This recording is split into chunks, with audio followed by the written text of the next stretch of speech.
మన ప్రభువును రక్షకుడైన యేసుక్రీస్తు నామములో మీ అందరికీ వందనాలు. ప్రియులారా, ఎలాగున్నారు? మీరందరూ బాగున్నారని చెప్పేసి ఆశిస్తూ ఉన్నాను.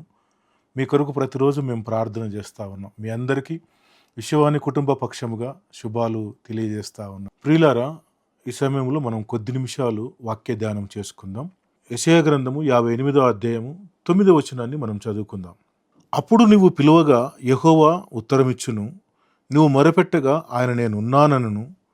ఇతరులను బాధించుటయు, వేలు పెట్టి చూపి తిరస్కరించుటయు, చెడ్డదానిని బట్టి మాట్లాడటయు నువ్వు మాని. ఈ వాక్యములో 3 అంశాలను గురించి మనం ఈ దినము ధ్యానం చేద్దాం. 1, అప్పుడు నువ్వు పిలవగా నేనున్నాను అని ప్రభు మనతో అనాలి అంటే ఇతరులను బాధించకుండా ఉండాలి.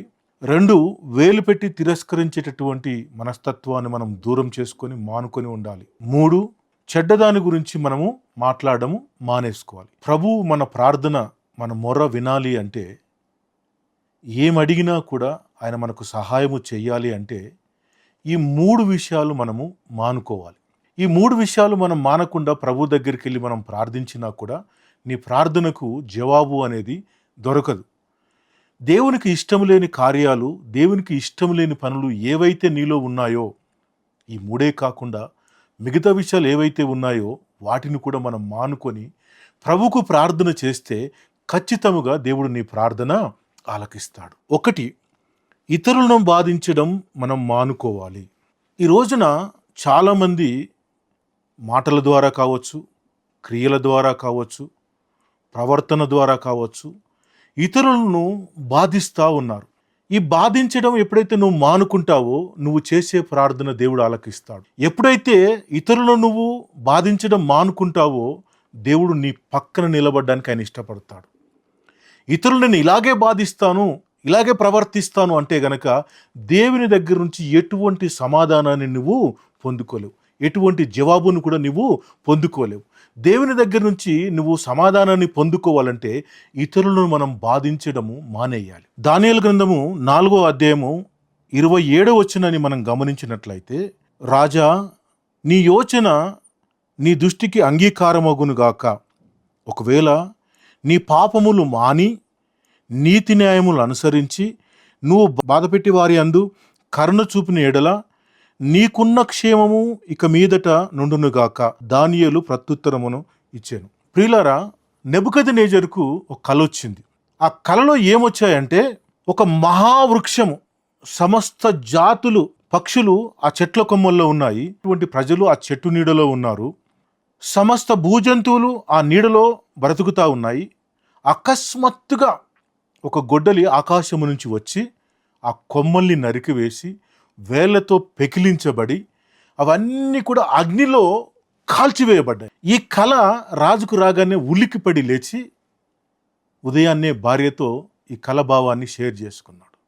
వెంటనే భార్య దానియేలుకు సమాచారం అందించింది. దానియేలు రాజు దగ్గరికి రాగానే నెబుకద్నెజరు యొక్క మెడలో ఉన్నటువంటి హారాన్ని దానియేలుకేసి, నా రాజ్యంలో ఉన్నటువంటి సగభాగం నీకు రాసిస్తా, కానీ ఈ కలభావాన్ని తెలియజేయమని చెప్పేసి దానియేలును కోరారు రాజు. దానియేలు ఏమన్నాడంటే, దేవుడు నాతో ఏమైతే సరి చేసుకోమని చెప్తాడో అది నీతో చెప్తాను, దాని ప్రకారంగా నువ్వు నడుచుకుంటే సరి, లేదా దేవుడు చెప్పిందే నెరవేరుతుంది అని చెప్పేసి నెబుకద్నెజరుతో దానియేలు ఈ మాటలన్నీ కూడా చెప్పాడు. ప్రియులారా, ఈ రోజున ఈ రాజుకు ఏ విధమైనటువంటి కల వచ్చిందో దానికి దేవుడు ఒక అవకాశాన్ని ఇస్తా ఉన్నాడు. ఈ రోజున నీకు కూడా దేవుడు ఒక అవకాశం ఇస్తా ఉన్నాడు. ఎందుకో తెలుసా? నువ్వు చేసిన ప్రతి పొరపాటును, తప్పిదములను దేవుని ఎదుట ఒప్పుకొని మానుకోవాలని చెప్పేసి నీకు ఒక అవకాశం ఇస్తా ఉన్నాడు. కాదు, నేను ఇలాగే ప్రవర్తిస్తాను, ఇలాగే ఉంటాను అంటే గనక దేవుడు ఏదైతే చేయాలనుకుంటున్నాడో అదే నీ జీవితంలో జరుగుతూ ఉంటుంది. నెబుకద్నెజరుకు ఏదైతే చెప్పాడో అలాగే 1 సంవత్సరం రోజులు భక్తిని జరిగించాడు. అలాగే ఎవరిని బాధించడం లేదు, ఏ మాట ద్వారా కానీ, క్రియల ద్వారా కానీ, ఏ విధముగాను ఎవరిని బాధించకుండా అలాగే ఉన్నాడు.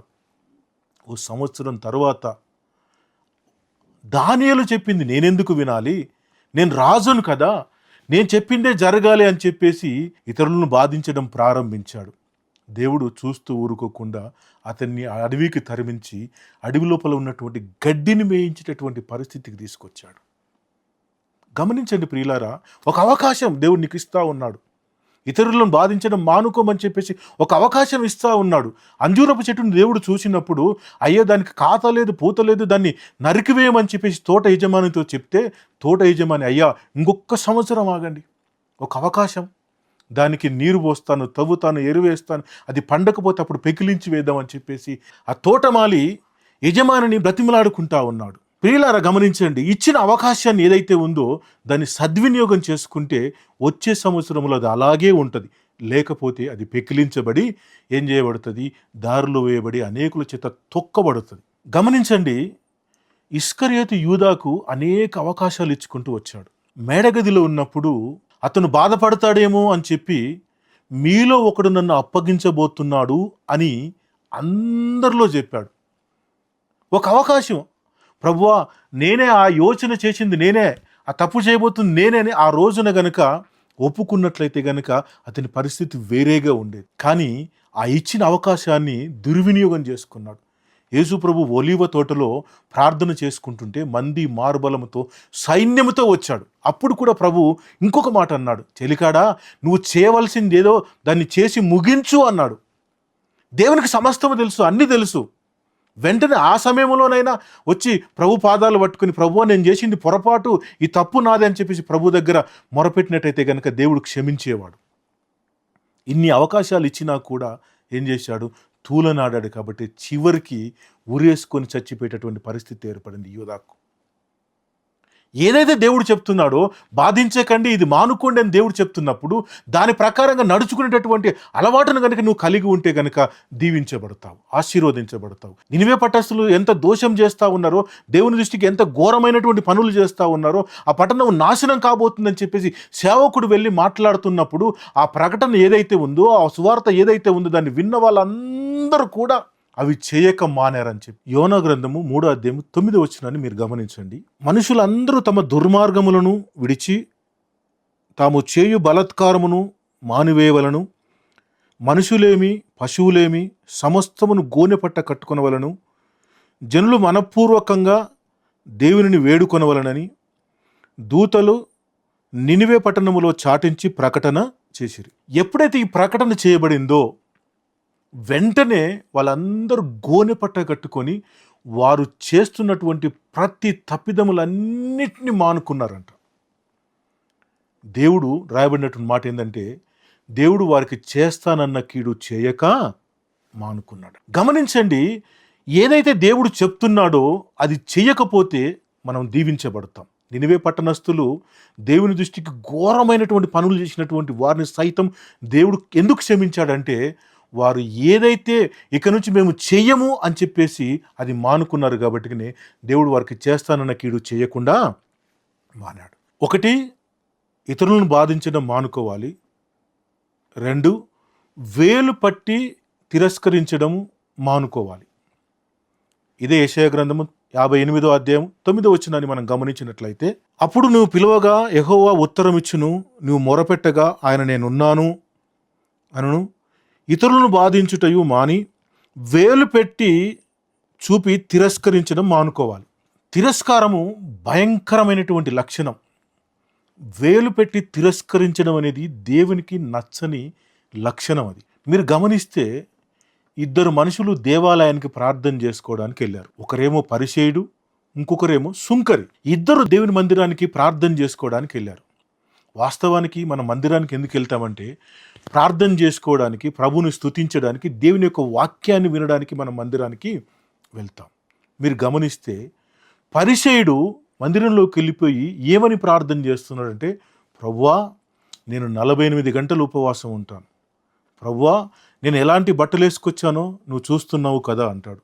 ప్రభువా నేను కొత్తిమీరలోను పుదీనలోను నేను 10వ భాగం ఇస్తాను ప్రభువా అని చెప్తూనే నేను వానిలాంటి వాని కాదు ప్రభు అని సుంకరు వైపు వేలెత్తి చూపిస్తా ఉన్నాను. వేలు పెట్టి తిరస్కరించడం మానుకోవాలి. ఈ రోజున సుంకరి గడప దగ్గర కూర్చొని అయ్యా నీ వైపు చూడడానికి కూడా నాకు అర్హత లేదని రొమ్ము కొట్టుకుంటూ ప్రార్థన చేస్తా ఉన్నాడు. దేవుడు అక్కడ నిలబడ్డాడు, కానీ పరిచయుని పక్కన నిలబడు. గమనించండి, వేలు పెట్టి తిరస్కరించడం అనేది చెడ్డ లక్షణం. దాన్ని నువ్వు మానుకోవాలి. ఎవరిని కూడా వేలెత్తి చూపించేటప్పుడు 4 వేలు మన వైపు చూపిస్తున్నాయే అని గమనించాలి. ఎదుటివాని కంట్లో నలుసును చూస్తా ఉన్నావు, కానీ నీ కంట్లో దూలమే ఉంది. దాన్ని తీసేసుకో.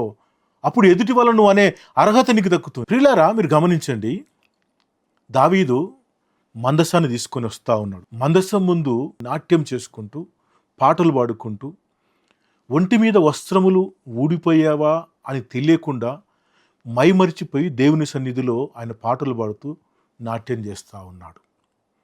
ఎందుకు అంతగా దేవుని స్తుతిస్తూ ఉన్నాడంటే, నేను ఎక్కడో గొర్రెల దొడ్డిలో ఉన్న నన్ను తీసుకొచ్చి సింహాసనం మీద కూర్చోబెట్టాడు, నా దేవుని ముందు నేను నాట్యం చేస్తున్నాను సంతోషంతో నాట్యం చేస్తూ ఉంటే, తన భార్య అయిన మీకాలు కిటికీలో నుంచి చూస్తూ వ్యర్థుడు కూడా నాట్యమాడుతున్నట్టుగా నాట్యమాడుతున్నాడు అని చెప్పేసి వేలు పెట్టి మనసులో హీనపరుచుకున్నదంట. వేలు పెట్టి తిరస్కారం చేయడం అనేది అది చెడ్డ లక్షణం. తద్వారా మనం శపించబడతామే తప్ప ఆశీర్వదించబడం. ప్రియులారా, గమనించండి, వేలు పెట్టి తిరస్కరించినటువంటి పరిచయం పక్కన దేవుడు నిలబడలేదు, కానీ సుంకరి పక్కన నిలబడ్డాడు. దేవుడు దావీదు పక్షంలో నిలబడ్డాడు, కానీ మీకాలు పక్షంలో నిలబడలేదు. ఈ రోజున ప్రభువు నీ పక్కన నిలబడాలి అంటే గనక వేలు పెట్టి తిరస్కరించడం మానాలి. ఇతరులను మనము వేలు పెట్టి తిరస్కరించడం మనం మానుకున్నప్పుడే ప్రభువు నీ దగ్గర నిలబడతాడు. 3, చెడ్డదాని గురించి మనం మాట్లాడడం మానేయాలి.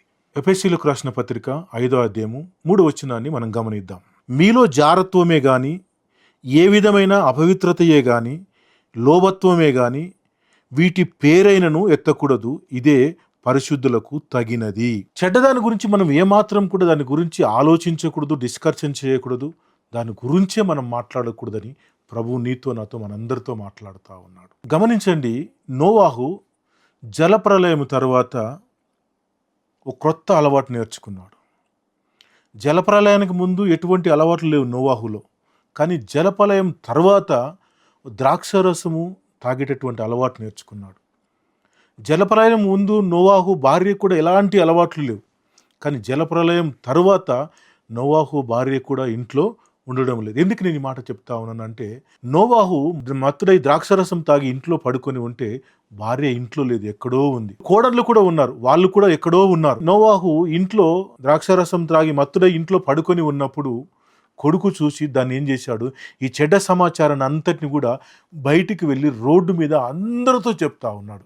మా నాన్నగారు తాగి పడుకొని ఉన్నారు, మా నాన్నగారు తాగి పడిపోయారు అని చెప్పేసి ఈ విషయం అందరితో చెప్తా ఉంటే మిగిలిన 2 అన్నదమ్ములు కూడా ఏంట్రా ఏం మాట్లాడుతున్నారు అని చెప్పేసి అనగానే, మీరే కావాలంటే వెళ్ళి చూడండి అని చెప్పగానే వీరెళ్ళి ఒక దుప్పటి తీసుకొని వెళ్ళి తండ్రిని చూడకుండా వెళ్ళిపోయి అతని మీద దుప్పటి కప్పేసి. గమనించండి ప్రియులారా, నోవాహు లేచిన తర్వాత కొడుకులను పిలిచి అడుగుతా ఉన్నాడు, నా మీద దుప్పటి కప్పింది ఎవరు అంటే, మేమే నాన్నగారం అని చెప్పేసి 2 కొడుకులు కూడా ఒప్పుకుంటా ఉన్నారు.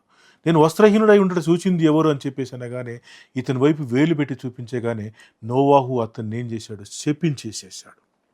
కారణం ఏంటంటే, చెడ్డ సమాచారాన్ని గురించి ఏం చేస్తూ ఉన్నాడు, చర్చిస్తూ ఉన్నాడు, చెడ్డ సమాచారాన్ని గురించి ఆలోచిస్తూ ఉన్నాడు. ఆ చెడ్డ సమాచారాన్ని తీసుకెళ్ళి ఇతరులకు చెప్తా ఉన్నాడు. నేటి తరములో కూడా చెడ్డ సమాచారాన్ని గురించి ఆలోచన చేస్తూ ఉన్నాం, దాని గురించే డిస్కషన్ చేస్తూ ఉన్నారు, దాని గురించి ఆలోచన చేస్తూ ఉన్నారు. అది మానుకోవాలి. ప్రియులారా, గమనించండి, ఇతరులను బాధించడం మానుకోవాలి. 2, వేలు పెట్టి తిరస్కరించడం మనం మానుకోవాలి. అలాగనే చెడ్డ సమాచారం గురించి మాట్లాడడం మనం మానుకోవాలి. ఇలా దేవుని యొక్క వాక్యాన్ని మనం అందరము వింటూ ఉన్నాము, కానీ మారుమూల ప్రాంతాల్లో ఈ వాక్యము లేక ఎందరో నశించిపోతున్నటువంటి వాళ్ళు ఉన్నారు. వాళ్ళ దగ్గరికి వెళ్ళి సువార్తను ప్రకటించాలంటే మీ యొక్క ప్రార్థన, మీ యొక్క సహకారము మాకెంతో అవసరం. విశ్వాని పరిచర్య మారుమూల ప్రాంతాల్లో ప్రకటించబడుతూ ఉంది. ఇటువంటి వాక్యాలు, ఇటువంటి బోధనలు వాళ్ళకు కూడా వినిపించబడి వారు కూడా మారు మనసు పొంది వారు కూడా ప్రభు దగ్గరికి రావాలి అంటే మీ సహకారం మాకెంతో అవసరం, మీ ప్రార్థన మాకెంతో అవసరం, మీ చేయుత మాకెంతో అవసరం. కాబట్టి దయచేసి ప్రతి ఒక్కరు కూడా మీకు తోచినటువంటి సహాయాన్ని మినిస్ట్రీ కొరకు, విశ్వాని పరిచర్యల కొరకు మీరు అందించండి. ప్రభు మిమ్మల్ని దీవించునుగాక, మిమ్మల్ని మీ కుటుంబాలని ఆశీర్వదించునుగాక. మనం అందరం కలిసి ప్రార్థన చేసుకుందాం. తలలో ఉంచండి. సర్వశక్తిమంతుడు అయినటువంటి మా యేసుక్రీస్తు ప్రభువా, నీ ఘనమైన ఉన్నతమైన నామానికి మహిమ కలుగునుగాక. తండ్రి, యెషయా గ్రంథములో ఉన్నటువంటి 58వ అధ్యాయం 9వ వచనంలో ఉన్నటువంటి 3 మాటల్ని తండ్రి ప్రభా మా ముందు మీరు ఉంచినందుకు నీ కృతజ్ఞతలు చెల్లిస్తూ ఉన్నాము తండ్రి ప్రభా. వేలు పెట్టి చూపించడం మేము మానుకుంటున్నాం ప్రభా. తండ్రి, కృప చూపించండి. ఎవరిని కూడా మేము వేలెత్తి చూపించకుండా నాయన మమ్మల్ని మేము సరి చేసుకుంటూ ఆధ్యాత్మిక జీవితంలో ముందడుగు వేయడానికి సహాయం దయచేయమని కోరుతా ఉన్నాం. ఇతరులను మేము బాధించడం మానుకుంటా ఉన్నాం తండ్రి ప్రభా. సహాయం చేయండి. అలాగనే చెడ్డ సమాచారాన్ని గురించి మాట్లాడడం మేము మానుకోవాలి ప్రభా. కృప చూపించి మీరే మహిమయు ఘనతయు ప్రభావాలు పొందుకోమని ప్రార్థిస్తూ ఈ వాక్యం నూరంతలుగా ఫలించినట్టుగా వారి హృదయం అనే పలక మీద తండ్రి ప్రభా ఈ మాటల్ని రాసుకొని ఆ పడకల మీద ధ్యానం చేసుకుంటూ వాక్యానుసారముగా నడుచుకుంటూ కృపను అనుగ్రహించమని ప్రార్థిస్తూ యేసు నామములో అడుగుచున్నాము తండ్రి. ఆమెన్. పరమ తండ్రి అయినటువంటి దేవుని యొక్క దీవెనలు, మన రక్షకుడైనటువంటి యేసుక్రీస్తు ప్రభుల వారి యొక్క కృపయు, పరిశుద్ధాత్మ దేవుని యొక్క అన్యోన్య సహవాసము టీవీ ముందున్న మీ అందరికీ సకల పరిశుద్ధులకును సదాకాలము తోడే నడిపించును గాక. ఆమెన్.